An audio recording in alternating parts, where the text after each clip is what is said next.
David Cramps lit Charles Baudelaire. Spleen et idéal. 1. Bénédiction. Lorsque par un décret des puissances suprêmes, le poète apparaît en ce monde ennuyé, sa mère épouvantée et pleine de blasphème crispe ses poings vers Dieu, qui la prend en pitié. Ah, que n'ai-je mis bas tout un nœud de vipère plutôt que de nourrir cette dérision.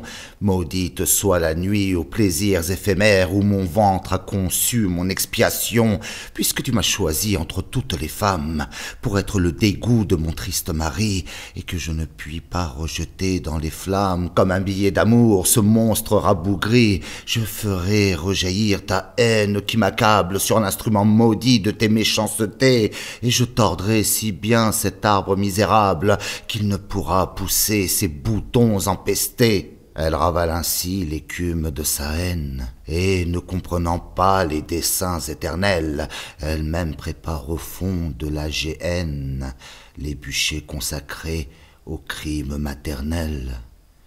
Pourtant, sous la tutelle invisible d'un ange, l'enfant déshérité s'enivre de soleil, et dans tout ce qu'il boit, et dans tout ce qu'il mange, retrouve l'ambroisie et le nectar vermeil. Il joue avec le vent, cause avec le nuage, et s'enivre en chantant du chemin de la croix, et l'esprit qui le suit dans son pèlerinage pleure de le voir, gai comme un oiseau des bois. Tous ceux qu'il veut aimer l'observent avec crainte, ou bien, s'enhardissant de sa tranquillité, cherchent à qui saura lui tirer une plainte, et font sur lui l'essai de leur férocité. Dans le pain et le vin destinés à sa bouche, il mêle de la cendre avec d'impurs crachats. Avec hypocrisie, il jette ce qu'il touche, et s'accuse d'avoir mis leurs pieds dans ses pas.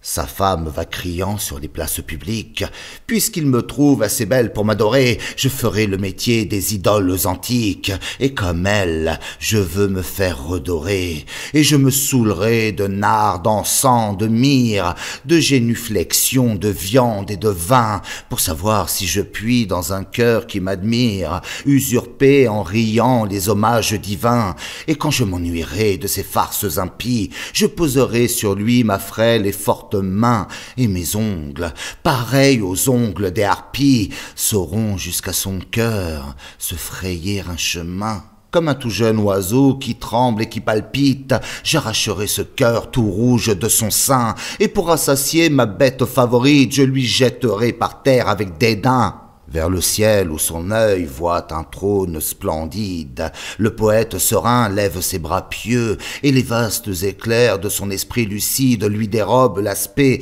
des peuples furieux. Soyez béni, mon Dieu, qui donnez la souffrance comme un divin remède à nos impuretés, et comme la meilleure et la plus pure essence qui prépare l'effort aux saintes voluptés. Je sais que vous gardez une place au poète dans les rangs bienheureux des saintes légions, et que vous l'invitez à l'éternelle fête des trônes, des vertus, des dominations.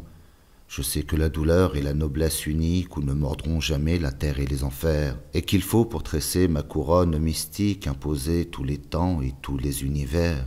Mais les bijoux perdus de l'antique Palmyre, les métaux inconnus, les perles de la mer, par votre main montée, ne pourraient pas suffire à ce beau diadème éblouissant et clair, car il ne sera fait que de pure lumière, puisée au foyer saint des rayons primitifs, et dont les yeux mortels, dans leur splendeur entière, ne sont que des miroirs obscurcis et plaintifs.